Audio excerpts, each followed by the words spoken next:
Welcome friends, প্রত্যেককে স্বাগত আমাদের ইউটিউব চ্যানেলে।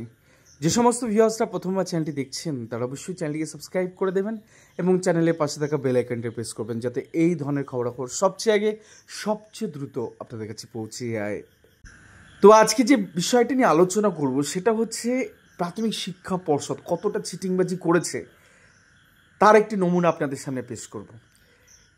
করুণাময়ীতে যে বিল্ডিংটা আছে না, প্রথম মনে হতো সত্যিই একটা ভীষণ বড় কিছু ব্যাপার স্যাপার, কিন্তু পরবর্তী ক্ষেত্রে যখন একাধিক এরকম দুর্নীতি বেনিয়ম অনিয়ম যখন সামনে এসে ঘেন্না করে অফিসটাকে, বিশ্বাস করুন ওর সামনে দিয়ে গেলেও মনে হয় না ওর দিকে একবার তাকাই। ওর পাশে একটা হসপিটাল আছে, ওখানে ডাক্তাররা যদি এখানে গিয়েও একটু তাদের মানসিকভাবে একটু হেলথ চেক আপ করে আসতেন, যারা আদতে মানুষ না অমানুষেরা, যারা একটা বিল্ডিংয়ে থেকে এই ধরনের জিনিসগুলোকে করেছে, গরিব ঘরের ছেলেমেয়েদের স্বপ্নগুলোকে গলা টিপে শেষ করে ফেলেছে, শেষ করে দিয়েছে জীবনে। আজকে 8টা বছর তাদের জীবন থেকে কেড়ে নিয়েছে, তাদের ভালো থাকা, সুখ স্বাচ্ছন্দ্য যোগ্য প্রমাণ করার পরেও তাদেরকে চাকরি দেয়নি। একটু দেখানোর দরকার ওদেরকে, ডাক্তার প্রত্যেকটা মানুষকে ধরে ধরে হেলথ চেক আপ করানো উচিত, যে আদতে মানুষ নাকি জন্তু না জানোয়ার।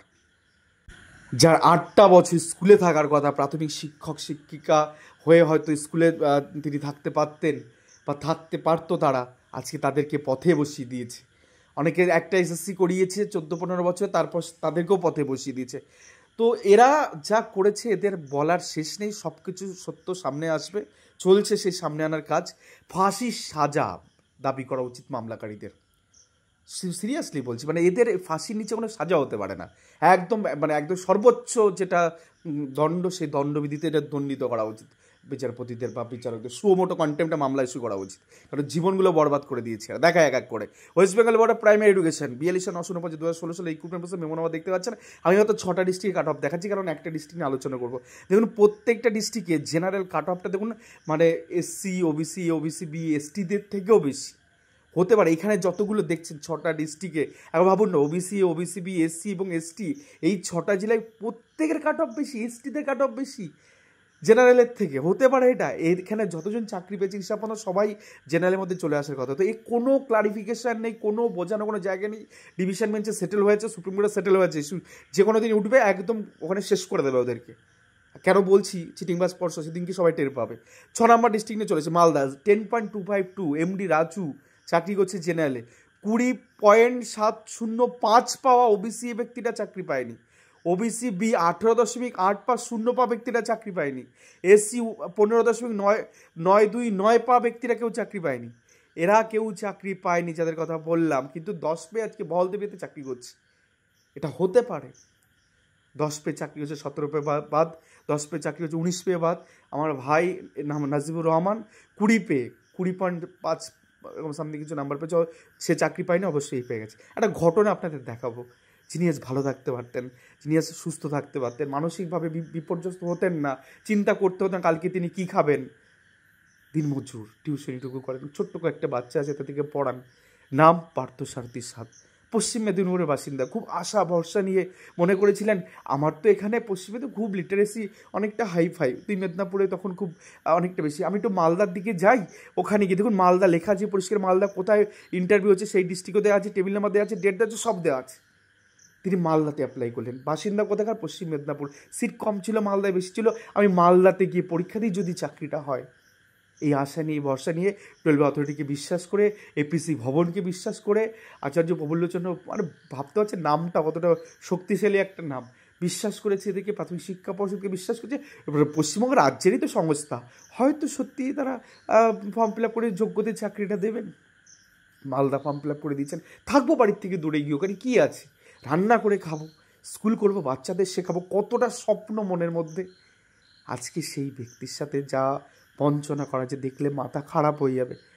মালদা ডিস্ট্রিক্টে 10.252 কাট অফ, আর এই যে ভদ্রলোক পার্থসারথী সাধ, তার প্রাপ্ত নাম্বার 2016 রিক্রুটমেন্ট প্রসেসে নাম্বারগুলো একবার দেখুন, মানে খাঁটি সোনার মতো নাম্বার। টেটে 3.433, কতটা হাইফাই নাম্বার নিয়ে বসে আছে। মাধ্যমিকে 3.400, অ্যাডিশনাল বাদ দিয়েই নাম্বার, ভাবতে পারছেন, ব্রিলিয়েন্ট স্টুডেন্ট। ভাই এইচএসএ নাম্বার 6.960, কত ট্যালেন্টেড স্টুডেন্ট। দেন ভাইভাতেও 2 পেয়েছে, অ্যাপটিটিউড টেস্টে 2 পেয়েছে, টোটাল স্কোর তার প্রাপ্ত নম্বর 17.793।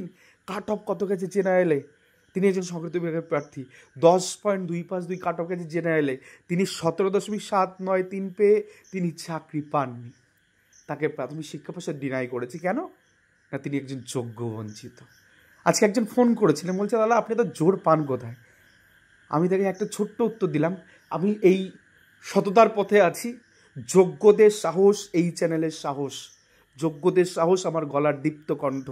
এদের হয়ে আওয়াজ তুলেছি যখন, এর শেষ দেখে ছাড়বো, হয় পুরোটা ধ্বংস হয়ে যাবে, নাহলে যোগ্যগুলো সব কটাকে স্কুলে যেতে হবে, এবং মাথা উঁচু করে মেরুদণ্ড সোজা রেখে স্কুলে যাবে, তারা পড়াবে।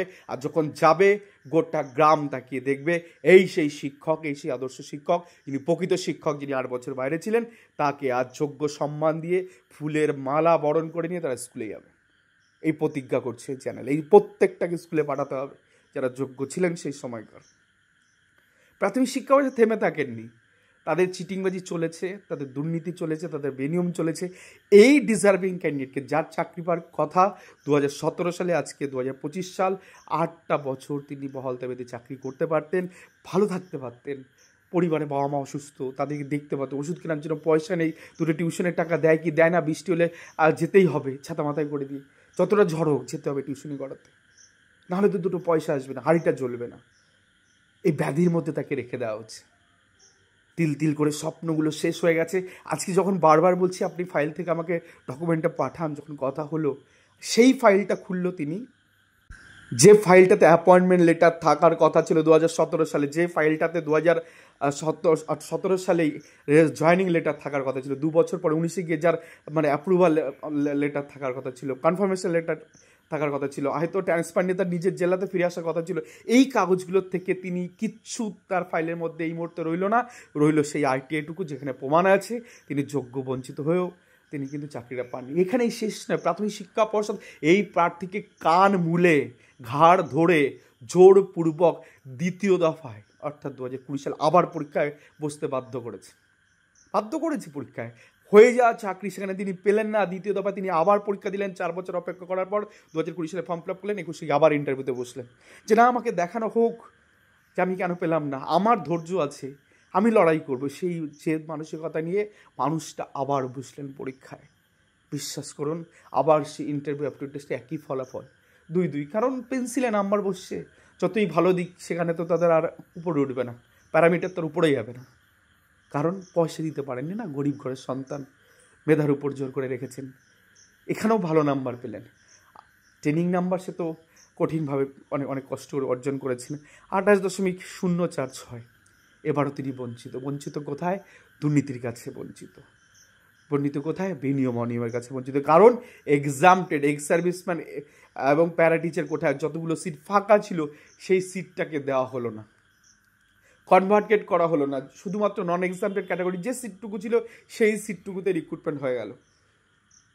সুপ্রিম কোর্টে গিয়ে, ডিভিশন বেঞ্চে গিয়ে একের পর এক মিথ্যা কথা বলে এই বঞ্চনা ওখানে খতিয়ান এমনভাবে লিখে দিল প্রাথমিক শিক্ষা পর্ষদ, চিটিংবাজ প্রাথমিক শিক্ষা পর্ষদ, যে 3929 সিট একদম নির্লিপ্ত শেষ হয়ে গেল। যেখানে প্যানেল যেখানে এক্সপায়ার হওয়ার আগেই মামলাকারীরা মামলা দায়ের করলো, সেখানে কি মিথ্যা সাবমিশন দিয়ে আসলো যে 1 বছর নাকি প্যানেল এক্সপায়ার করে গেছে। মামলা আছে, মামলা এখনও অচিন্ত সামন্তর করা মামলা রয়েছে, দুর্নীতি দিয়ে কী হয়েছে এই প্যানেলে মামলা আছে, প্যানেল কী করে হ্যাক হয়েছে সে মামলা আছে, একের পর এক জিনিস রয়েছে। এত সহজে পিছু পা ছাড়বে না। ডিজার্ভিং ক্যান্ডিডেটদের সাথে যতদিন বঞ্চনা হবে তাকে চোখের জলে শেষ হয়ে যেতে হবে বাকি ক্যান্ডিডেটদের। আমি অভিশাপ দিচ্ছি না, এটা হয়েছে এসএসসির ক্ষেত্রে, কত শতাংশ, কত প্রার্থী আজকে ভালো ছিল, আজকে কেন তাদের এই কপালে দুর্দশা? কারণ বঞ্চিতদের চোখের জল, আর কিছু না। কোনো সমীকরণ এখানে কাজ করছে না। 10-10 9-10 এগুলো তো কৃত্রিমভাবে বসানোর কথা, শুধুমাত্র তাদের চোখের জলে শেষ হয়ে গেছে। আরবিটারি ম্যানারে নিয়োগ করা হয়েছে, যোগ্য প্রার্থীরা বাড়ি থেকে গেছে, ঈশ্বর দেখছেন উপর থেকে, দেখে শেষ করে দিয়েছে। প্রাথমিক এরকম ডিজাস্টার আসতে চলেছে যদি কিনা প্রাথমিক শিক্ষা পর্ষদ এখন এটা রেকটিফাই করে। এই ধরনের যোগ্য ডিজার্ভিং প্রার্থীদের কেন আজকে 8 বছর আগে চাকরি দেবেন না? যদি ক্যান করে এই ভদ্রলোক যুক্ত থাকেন, আমি বলবো অ্যাপয়েন্টমেন্ট লেটার বাড়িতে পাঠান, পা ধুয়ে, মানে অন্তত গঙ্গা জল না, দুধ দিয়ে পা ধোয়ান, প্রণাম করুন এবং বলুন এই নিন আপনার অ্যাপয়েন্টমেন্ট লেটার, আপনি স্কুলেই যান, স্যার আপনি স্কুলেই যান, শিক্ষক মশাই আপনি স্কুলেই যান, আপনার সাথে আমরা বঞ্চনা করেছি। প্রাথমিক শিক্ষা পর্ষদের যে সমস্ত এই সমস্ত ধরনের ব্যক্তিরা আছে যাদের মানসিক রোগী যারা, তারা গলবস্ত হয়ে এই ধরনের জিনিস এই সমস্ত প্রার্থীদের সামনে গিয়ে করলে তবে গিয়ে মুক্তি, না হলে কোনো মুক্তি নেই। হয় প্যানেল উড়ে যাবে, নাহলে কিছু একটা হয়ে যাবে, মুক্তি নেই। এনাদেরকে চাকরি নিয়ে দিয়ে বাস যেতে পারবে না কোথাও। আর এটা আমি বলছি না, এটা আমাকে ঈশ্বর আমার মুখ দিয়ে বলাচ্ছে এগুলো, তার কারণ আমি মিথ্যা কথা কিছু বলছি না। আর্টের রিপোর্ট সত্যি কথা বলছে। ভদ্রলোকের সাথে কথোপকথন বলছে, প্রচুর ফোন আসে জানেন তো, প্রচুর ফোন আসে। তাদের বঞ্চনার কথা মনে হয় যে প্রতিটা মুহূর্তে তুলে ধরি। এই এতটা জেদ, এতটা আজকে সবাই পারে না, এই সবাই এই দুর্নীতির বিরুদ্ধে লড়াই করতে পারে না। যার জন্য 2012 প্যানেলটা বেঁচে গেল, যেখানে টেবিল পাতে টাকা নিয়ে নিয়োগ হয়েছে, যার জন্য অনেক অনেক প্যানেল বেঁচে গেছে। কিন্তু আমরা ছাড়বো না। যখন এই সত্য পিছনে আমরা লেগেছি, আমাদের মতন কিছু মানুষকে ভগবান আশীর্বাদ দিচ্ছেন, প্রচুর মানুষ আমাদেরকে বিশ্বাস করেন, ভরসা করেন, সেই জায়গা থেকে আমরা এই লড়াইটা শেষ দেখে ছাড়বো। প্রত্যেকটা যোগ্য বঞ্চিতকে হয় স্কুলে পাঠাবো, নাহলে এই প্যানেল বলে কিছু রাখতে দেবো না। ধ্বংসাত্মক চলছে না পুরো বিষয়টা, ওরা ধ্বংসাত্মকভাবে দুর্নীতি করে প্যানেলটা তৈরি করেছে। আমরা গঠনমূলকভাবে চেষ্টা করছি যারা ইন সার্ভিস তাদেরকে রেখে দিয়ে, যদি আমাদের এই বঞ্চনার যে সমস্ত বঞ্চিত ভাই বন্ধু, দাদা দিদি, কাকু কাকিমা যারা আছে এখানে সবাইকে চাকরির ব্যবস্থা যদি কোর্ট করে দেয়, বা প্রাথমিক শিক্ষা পর্ষদ বা রাজ্য সরকার করে দেয়, চলো আমরা আর কিছু বলছি না, কিন্তু দিতে হবে। অপমান মানে দিতে হবে, হাত জোর করে নতজানু হয়ে দিতে হবে, অন্য কোনো পথ নেই। ধন্যবাদ সকলকে, ভালো থাকবেন, সুস্থ থাকবেন।